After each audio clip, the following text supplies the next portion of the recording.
ہم نے خود ان کے احسانات کو اختلافات کی دبیز چادر میں لپیٹ رکھا ہے، جس کے سبب صوفیہ کی اصل تعلیم و تربیت کی تاریخ مٹتی جا رہی ہے اور ان کی پہچان محض زیارت گاہوں میں تبدیل ہو کر رہ گئی ہے۔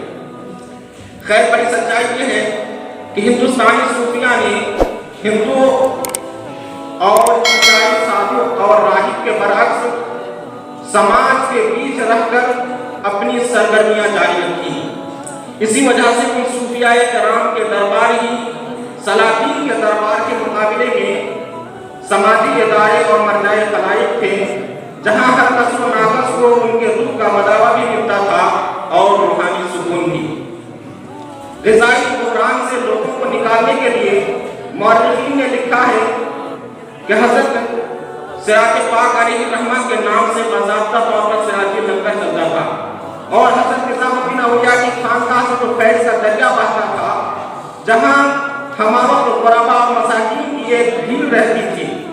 علاوہ ازیں بھوکوں کا اتنا احساس کہ مریدین کی عرضی پر نام آنکھوں سے فرماتے، کیا کروں جس وقت کھانا شروع کرتا ہوں تو خیال آتا ہے کہ کہیں کوئی بھوکا نہ رہ گیا ہو، اسی وجہ سے کھانا الگ سے نہیں کرتا۔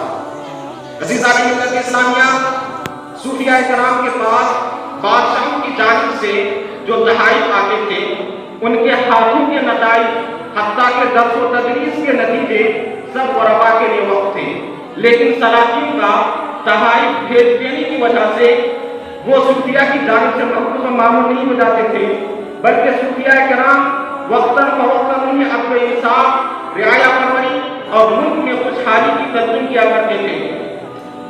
جو عمال اور حکام عوام سے بے پرواہ ہو جاتے تھے، انہیں ان کا کام یاد دلاتے تھے، انہیں قرآن و حدیث کی روشنی میں مطلق العنانی، بدعنوانی، رشوت خوری اور ظلم و زیادتی جیسے قبیح افعال سے باز رکھا کرتے تھے۔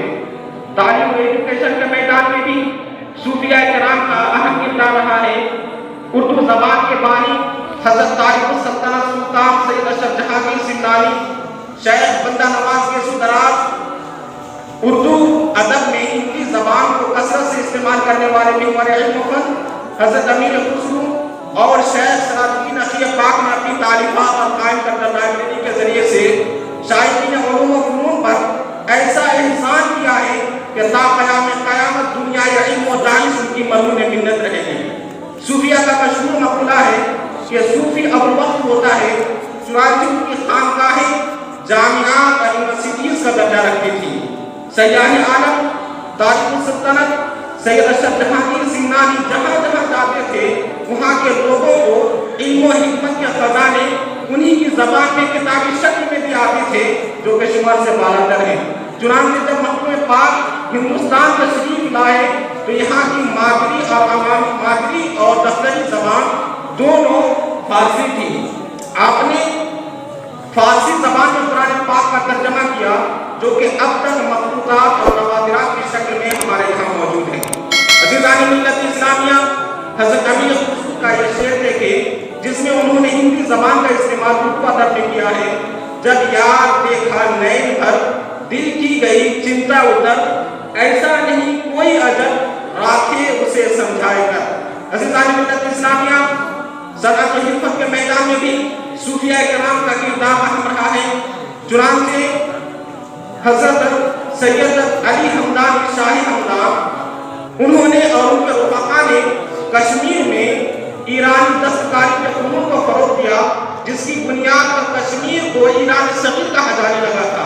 پشمینہ شال، مختلف قسم کی چادریں، نقاشی، زردوزی انہی صوفیاء کرام کی تو دین ہے۔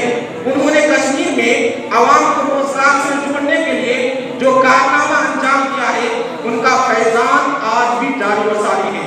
عزیزان ملت اسلامیہ، صوفیاء کرام اگر شروع میں یہاں کی زبان سے واقف نہیں تھے، لیکن پھر بھی انہوں نے اونچی ذات کے درباروں سے چھٹکارے ہوئے لوگوں کے علاج و معالجہ کے لیے ہر ممکن کوششیں کیا کرتے تھے۔ جڑی بوٹیوں سے ان کا علاج کیا کرتے تھے۔ اس طرح سے ان کی خانقاہیں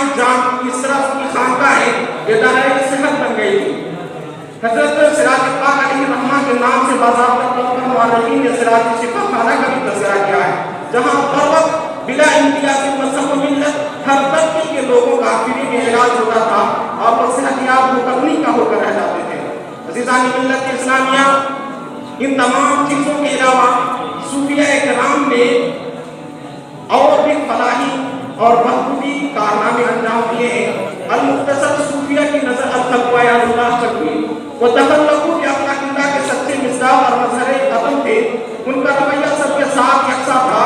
اس چیز کو آپ مشاہدہ کی دلیل سے سمجھیں۔ مشاہدہ کی دلیل اس لیے کہ مدعی کا مشاہدہ کی دلیل دے دیتا ہے تو بڑے سے بڑا جاہل اور شدید قسم کا ڈھیل مخالف بھی مدعی کے دعویٰ کو سر جھکا کر قبول کر لیتا ہے۔ آپ روزانہ مکتوب پاک کے آستانہ کی ارد جو لاکھوں کا ہجوم دیکھتے ہیں، کیا یہ صرف امیر ہیں یا صرف کچھ ذات سے تعلق رکھنے والے ہیں یا صرف ہندوستانی ہیں یا صرف مسلمان ہیں؟ نہیں، بلکہ امیر بھی ہیں، غریب بھی ہیں، کچھ ذات سے تعلق رکھنے والے بھی ہیں اور نجی ذات سے تعلق رکھنے والے بھی ہیں، ہندوستانی بھی ہیں، غیر ہندی بھی ہیں، مسلمان بھی ہیں، غیر مسلم بھی ہیں، ہر قسم کے لوگ، ہر خطے سے، ہر مذہب کے ماننے والے لوگ یہاں آتے ہیں اور جھولیاں بھر بھر کے اپنی مرادیں لے کر جاتے ہیں۔ عزیزان ملت اسلامیہ، اگر مختوم پاک اپنی حیات میں ان لوگوں سے نفرت کرتے، ان کو انعام رکھتے، تو کیا مختوم پاک کی بارگاہ میں اس کثرت سے لوگ یہاں آتے؟ ہرگز نہیں۔ عزیزان ملت اسلامیہ، میری تقریر کا اختتام ہوتا ہے اشعار کے ساتھ، بستی ہی تیرے سائے میں سب شہروں پر ہمن، آباد ہے تجھ سے ہی تو گھر دیر و حرم کا، کیا کافر و مومن کی تفریق ہے لا حاصل، سب یار کے جلوے ہیں اپنا ہوں کے پیغامہ۔ السلام علیکم۔ محمد قاسم الجامعۃ القدیریہ PDD